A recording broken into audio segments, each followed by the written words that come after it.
आज का जो हमारा टॉपिक है वह है जीवों में श्वसन। श्वसन एक ऐसी प्रक्रिया जिसमें कोई भी जीव अपने नासिका द्वार से ऑक्सीजन को वायु के रूप में अंदर लेता है। यह ऑक्सीजन हमारे नासिका द्वार से होती हुई हमारे फेफड़ों में जाती है। फेफड़ों से यह महीन कोशिकाओं द्वारा रक्त में घुल जाती है और रक्त के माध्यम से यह पहुंचती है कोशिकाओं के पास।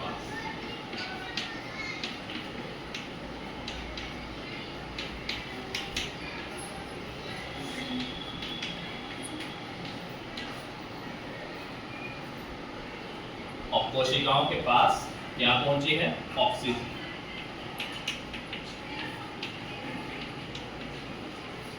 इन कोशिकाओं में यह ऑक्सीजन क्या करती है? जो भी आपने भोजन खाया हम उसको ग्लूकोज लेकर चलते हैं, तो यह हर कोशिका में ग्लूकोज का विखंडन करती है। माने ग्लूकोज को यह छोटे छोटे टुकड़ों में तो बट ही चुका है। ग्लूकोज को यह इस तरह से तोड़ती है कि हमारी बॉडी इससे जो निकली हुई ऊर्जा है उसका उपयोग कर सके। ऊर्जा का उपयोग किस लिए करती है बॉडी? हमें खाना खाना होता है, हमें चलना होता है, हमें बोलना होता है, हमें सुनना होता है। हमारी हर एक्टिविटी के लिए हमारे शरीर में ऊर्जा की आवश्यकता होती है और यह ऊर्जा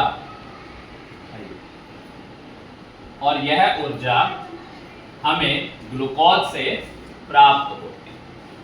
ठीक है? और ग्लूकोज का जब विखंडन होगा वो किसके माध्यम से होता है? ऑक्सीजन के माध्यम से। तो यह ऑक्सीजन जब ग्लूकोज को विखंडन करती है तो हमें यहाँ पर ऊर्जा की प्राप्ति। तो इस सब प्रक्रियाओं के लिए श्वसन की आवश्यकता होती है। ठीक है? उसके बाद जब यह ग्लूकोज विखंडित हो जाता है, ऊर्जा यहाँ पर निकल गई, इसमें यहाँ पर कहीं वेस्टफुल गैस भी निकलती है। जैसे अगर हम बेसिक लें, यह ग्लूकोज है,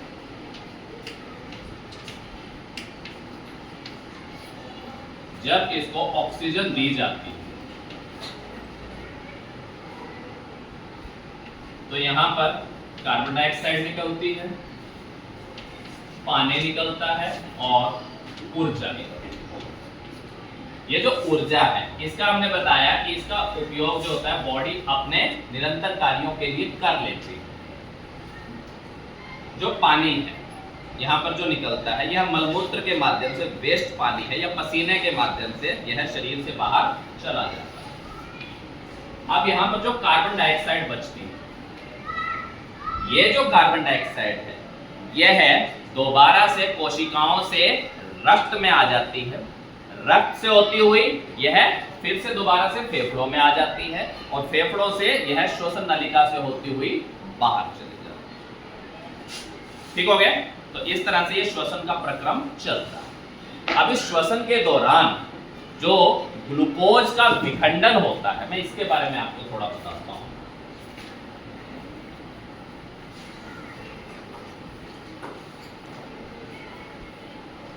ग्लूकोज का जो विखंडन है वो 3 तरीकों से हो सकता है। पहला होता है वायवीय श्वसन।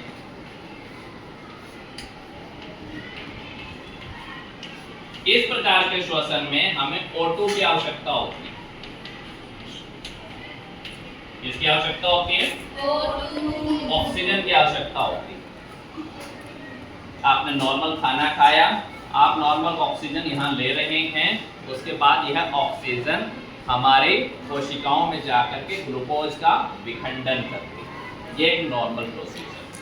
इसकी समीकरण फिर से वही आ जाती है, C6H12O6। सभी बोलो, CH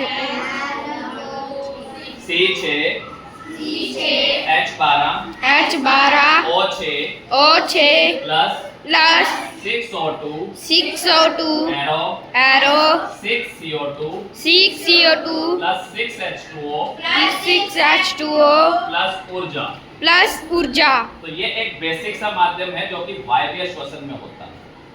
ठीक है, यह वायवीय श्वसन जो है यह है हमारी कोशिका का एक भाग होता है जिसको हम बोलते हैं माइटोकॉन्ड्रिया।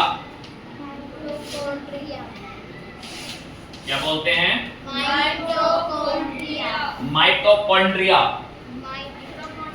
क्या बोलेंगे? माइटोकॉन्ड्रिया। दोबारा बोलो। माइटोकॉन्ड्रिया। ये माइटोकॉन्ड्रिया जिसको हम कोशिका का बिजली घर भी कहते हैं, यहाँ पर यह ऊर्जा निकलती है और शरीर इसको विभिन्न कार्यों में यूज करता है। यहाँ तक ठीक हो गया? ये क्या हो गया? वायवीय श्वसन। क्या हुआ? वायवीय श्वसन। दूसरा होता है अवायवीय श्वसन।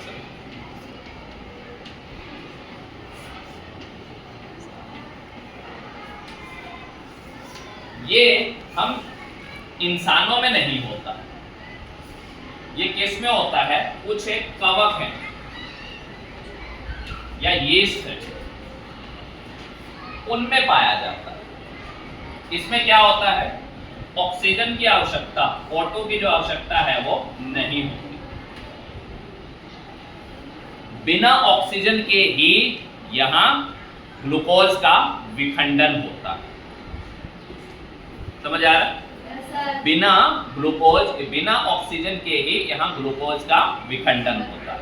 अगर मैं इसकी समीकरण आपको बताऊं,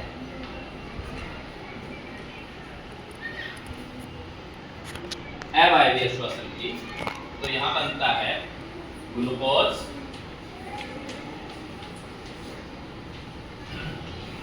यहां पर हम कर सकते हैं O2 की कमी, O2 का अभाव है ही नहीं, O2 दूसरा O2 का अभाव।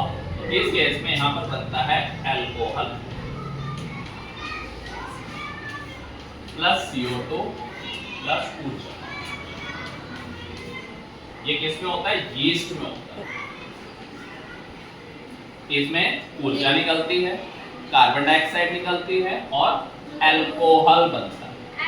अल्कोहल, ये अल्कोहल का इस्तेमाल जो बेकरी वाले हैं, या अगर हम ये कहते हैं ब्रूअरी इंडस्ट्री जो होती है, जो शराब बनाने वाली फैक्ट्री होती हैं, उनमें इसका इस्तेमाल किया जाता है। उसमें यीस्ट पाउडर डालते हैं, वो अवायवीय श्वसन करके क्या करते हैं? अल्कोहल उत्पन्न करते हैं। ठीक है, वो अल्कोहल के कारण ही शराब या बियर वगैरह बनती है। ठीक हो गया? तीसरे प्रकार का जो माध्यम होता है वो होता है वायु की कमी या O2 की कमी। ये कहां पर होता है कि मान लीजिए आप एक नॉर्मल रूटीन से, मान लीजिए हमें यहां पर कई बार लेट हो जाता है। घर से हम निकले, 8 बजे का स्कूल है, आप 7:57 पे घर से चल रहे हैं। आपके घर से यहाँ की दूरी है 5 मिनट की, 8:02, तो 2 मिनट का गैप आ गया। आप उस 2 मिनट के गैप को कवर करने के लिए पूरा तेजी से भागेंगे, भागेंगे नहीं भागेंगे? उस भागने के चक्कर में आपका जो श्वसन दर है वो तेज हो जाएगा, श्वसन दर तेज हो जाएगा।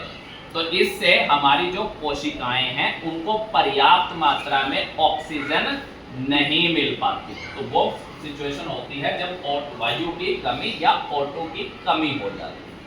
तो इस केस में यहाँ पर जो ग्लूकोज है, यहाँ O2 की कमी, यहाँ O2 का अभाव है, यहाँ O2 की कमी। तो इस केस में यहाँ बनता है लैक्टिक अम्ल, जिससे हमारे जोड़ पकड़ते हैं, प्लस ऊर्जा।